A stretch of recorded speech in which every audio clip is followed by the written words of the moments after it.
Olá a todos, meu nome é Marcelo Pascolin, sou professor de psicologia e hoje nós vamos falar sobre afetividade e sexualidade. Sobre a afetividade, afeto é um sentimento mobilizado a partir do momento que nós estabelecemos relações com outras pessoas, com seres, animais, com objetos, com tudo aquilo que nos rodeia. Mas o mais importante, num primeiro momento, é nós entendermos a relação que nós estabelecemos conosco, dando início ao autoafeto, o sentimento mobilizado sobre nós mesmos. A partir do autoafeto, nós podemos entender um outro conceito, o autoconceito, que é justamente o pensamento que temos a nosso próprio respeito. E do autoafeto, do autoconceito, surge a autoestima, que é todo sentimento e pensamento que temos a nosso próprio respeito, o quanto que gostamos da gente. Nessas relações que estabelecemos, seja conosco mesmos ou com os outros, pessoas, seres, animais, objetos, brinquedos. Desde a infância nós estabelecemos relações afetivas com brinquedos. Não, esse brinquedo eu gosto mais, aquele eu não gosto tanto. Brinquedos que ganhamos de pessoas muito queridas, nós temos uma relação afetiva muito mais forte. Pessoas que conhecemos de longa data, tendemos a manter uma relação afetiva também mais forte. A partir, portanto, da convivência que estabelecemos, seja conosco, seja com outros, este afeto ele vai aumentando. Um dos pormenores, ou um dos senões, uma das características desse afeto é o apego. Nós podemos nos apegar a nós e nós podemos nos apegar a coisas características nossas, a coisas, objetos ou mesmo a pessoas, animais e assim por diante. Este apego ele pode ser ruim se a pessoa ela não souber lidar com essa relação de dependência que existe dentro do apego. Agora, em geral, o apego faz parte do nosso desenvolvimento. Nos apegamos com coisas e pouco a pouco nos desapegamos. Isso faz parte do afeto. Quanto mais vamos amadurecendo, compreendendo os limites das relações que nós estabelecemos, esse apego naturalmente ele vai desaparecendo. Mas no passar do desenvolvimento, nós vamos estabelecendo a partir desse afeto senso de pertencimento, de filiação, a partir de todas as relações que nós vamos estabelecendo. Mas quando chega na adolescência, um fenômeno importantíssimo acontece, a puberdade. A puberdade é caracterizada pelo amadurecimento sexual biológico. E esse amadurecimento sexual traz grandes mudanças no nosso corpo. No nosso corpo, na forma de pensar, na forma de sentir, interferindo, portanto, nos afetos, nos relacionamentos. O que antes, na nossa infância, a gente pensava, sentia, os afetos mobilizados tendiam a ser mais infantilizados. Agora, a partir da puberdade, da adolescência, os afetos tendem a mobilizar outros desejos, outros interesses, tendendo ao desenvolvimento da sexualidade. Mas antes de falarmos sobre a sexualidade, é importantíssimo nós falarmos de uma outra situação: intimidade. É a partir justamente da intimidade que nós temos condições de amadurecer os nossos relacionamentos. Por exemplo, estabelecendo relações de amizade. E essas relações de amizade estão fundamentadas na intimidade. O que é intimidade? Intimidade é uma experiência de proximidade, portanto, nós precisamos ter um relacionamento próximo, e esse próximo pode ser próximo fisicamente, eu ter contato próximo de fato com a pessoa, ou virtualmente. Eu posso me sentir muito próximo de uma pessoa através da internet, do telefone e outros mecanismos. É uma experiência, portanto, de proximidade sensitiva, porque há o afeto mobilizado, há as sensações que a gente tem em função dessa outra pessoa. Há também uma experiência afetuosa, porque essa pessoa a qual eu estou me relacionando, eu sinto essa outra pessoa me sente, me percebe, então há uma troca afetiva. E também, e sobretudo, é uma experiência comunicativa. E por ser uma experiência comunicativa, a necessidade aqui é que haja autorrevelação, ou seja, eu revelo aquilo que eu penso e sinto, revelo a verdade sobre mim, e o outro revela a sua verdade sobre ele para mim. Essa relação, esse mecanismo, nós damos o nome de intimidade. E essa intimidade nós vamos estabelecendo e desenvolvendo ao longo do tempo, com as amizades, primeiramente com os coleguinhas de aula, que a gente vai interagindo cada vez mais próximo, com os nossos familiares, estabelecendo amigos, a partir desses amigos e conhecendo outras pessoas. Com o desenvolvimento biológico sexual da puberdade, nós vamos estabelecendo ou querendo estabelecer outras relações de intimidade mais próximas.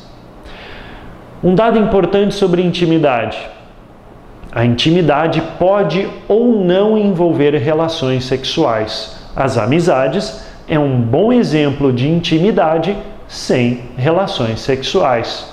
Agora, relações afetivo-sexuais também envolve a intimidade.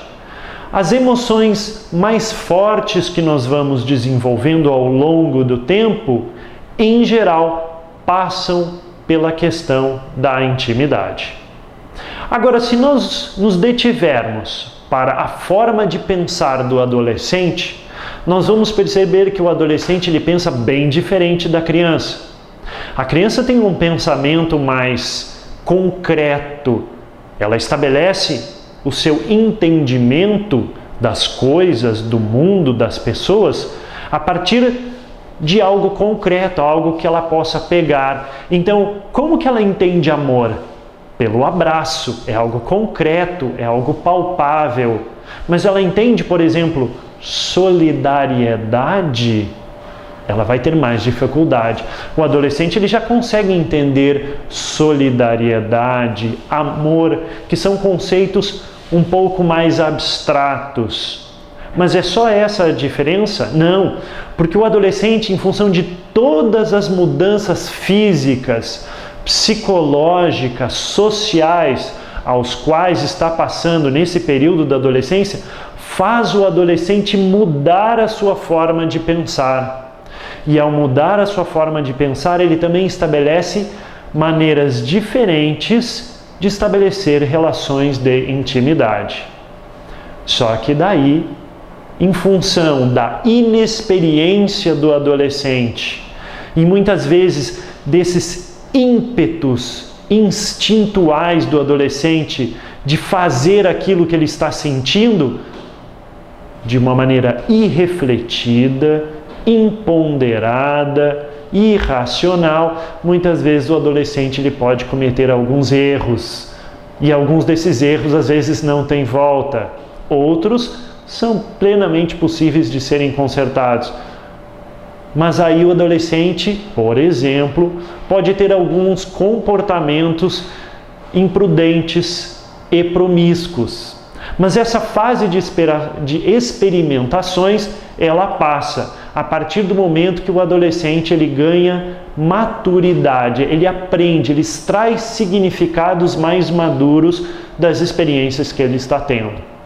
Entretanto, se o adolescente e mesmo o jovem adulto, ele mantém esse comportamento irrefletido, imponderado e mantém uma vida mais promíscua, ele pode acabar tendo algumas consequências, por exemplo, aborto, abuso de substâncias psicoativas, delinquência juvenil, dificuldades em estabelecer relacionamentos mais saudáveis, mais íntimos, mais felizes, desenvolvimento de doenças mentais, doenças sexualmente transmissíveis, gravidez precoce, sofrimento de algum tipo de violência, seja física, psicológica, e algum tipo de trauma, seja um trauma afetivo, psicológico ou mesmo sexual. Então, há de se ter cuidado, ponderação, quando a gente vai ter ou vai passar por essa fase de experimentações. É justamente nessa fase de experimentação que o adolescente ele passa a desenvolver a sua sexualidade. É justamente a partir do desenvolvimento e da maturidade biológica sexual que outros movimentos e grandes mudanças no corpo tendem a acontecer. Surgem os pelos pubianos, a voz muda, o corpo é invadido por hormônios sexuais que impelem o adolescente a ter determinados comportamentos. Tudo isso faz parte da natureza do desenvolvimento. E isso tudo força uma mudança no modo de pensar, sentir e agir durante a adolescência. Todo esse movimento pode fazer com que o adolescente, portanto, se perca, cometa determinados erros. O mais inteligente é aprender com esses erros para não cometê-los novamente. Agora, nós poderíamos pensar também no desenvolvimento de uma sexualidade e de uma afetividade mais maduras. A partir de todo o significado, de todo o aprendizado dessa fase de experimentação, nós podemos estabelecer uma afetividade e uma sexualidade mais madura. Isso é possível a partir do estabelecimento de relações íntimas com amigos, com parceiros afetivos sexuais, de uma forma mais madura. Para isso, é importantíssimo eu ter certeza, ou a pessoa ter certeza, sobre a sua orientação sexual, se heterossexual, homossexual ou bissexual. É importante a definição da identidade. Então, durante a adolescência, a gente vai fixando características que nos definem, registrando, marcando, definindo a nossa identidade. Como que nos reconhecemos? A partir disso, a partir de todas essas relações de intimidade, o que buscamos? O que todos nós buscamos nesta vida? O que você busca nessa vida? Não é ser feliz? Portanto, todos nós buscamos o bem-estar, a felicidade. E nos relacionamentos íntimos, seja com amigos, com parentes, familiares e nos nossos relacionamentos afetivos sexuais, nós buscamos felicidade. E é importantíssimo a gente diferenciar felicidade de prazer. Prazer é bom? Prazer é excelente, com certeza. Mas só prazeres momentâneos irão garantir felicidade a longo prazo, por toda a vida? Provavelmente não. Então a gente tem que estabelecer relações de intimidade que nos garantam este bem-estar mais a longo prazo. E o que se percebe que como que nós conquistamos isso? O que se percebe é a partir de relacionamentos mais maduros. com amigos e com parceiros afetivos sexuais.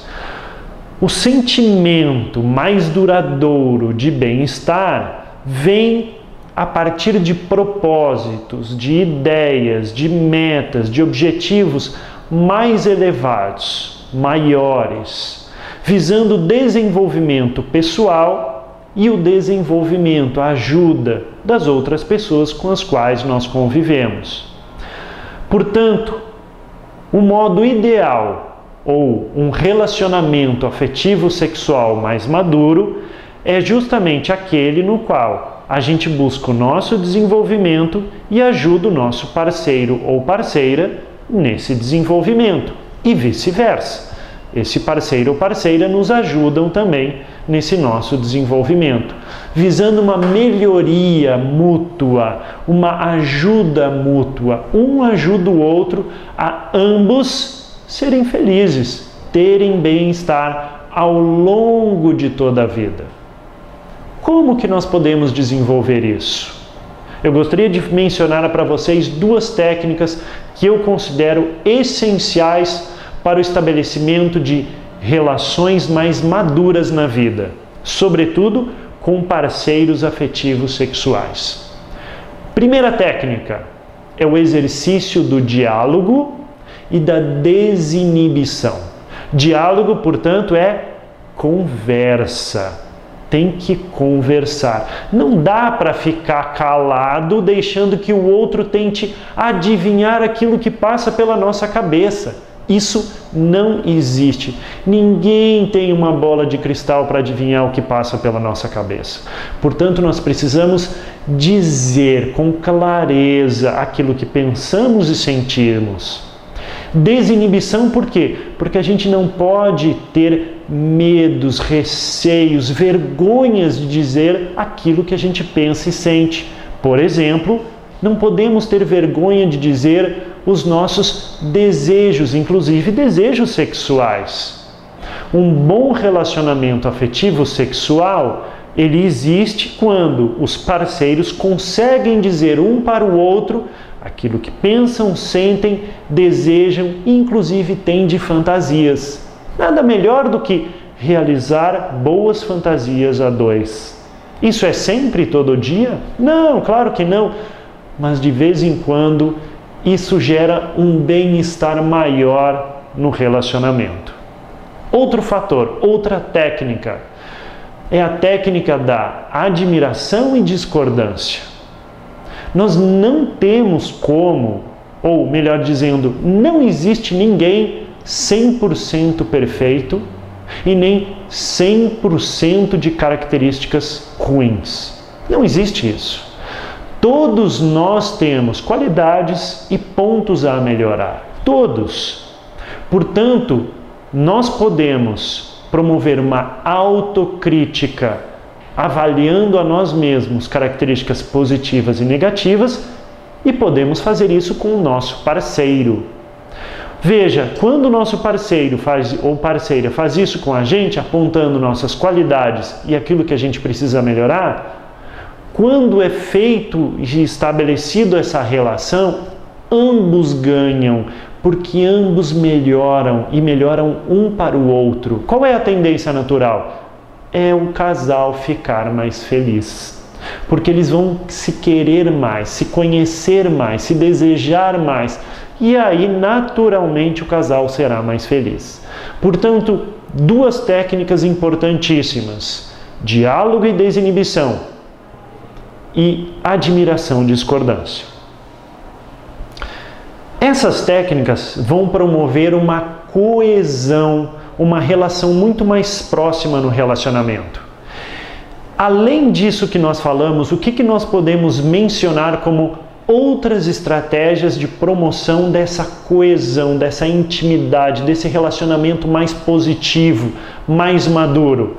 Admiração, discordância, atração afetiva mútua, atração sexual mútua, compromisso honesto, sincero, refletido, pensado, de querer permanecer com o outro, mesmo tendo ou havendo dificuldades, uma conduta ética estabelecida, né, dentro dessa relação, diálogo e desinibição, fidelidade, intimidade, o exercício, a mostra dessa maturidade pessoal e, sobretudo, responsabilidade com o outro.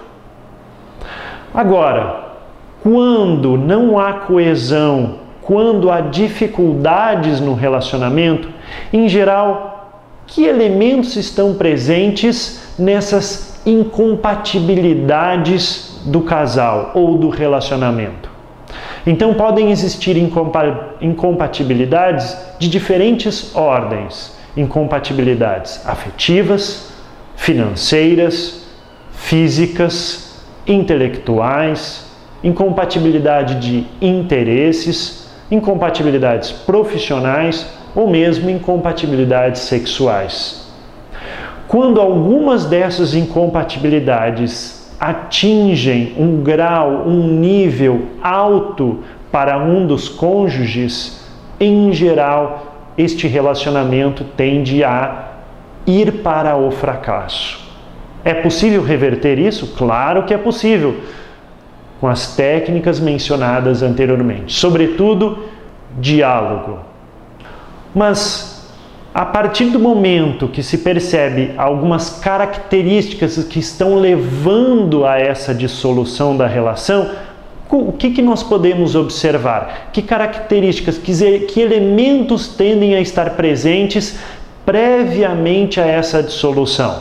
Por exemplo, comportamentos agressivos, seja comportamentos agressivos da pessoa com ela mesma ou da pessoa com o seu parceiro ou parceira.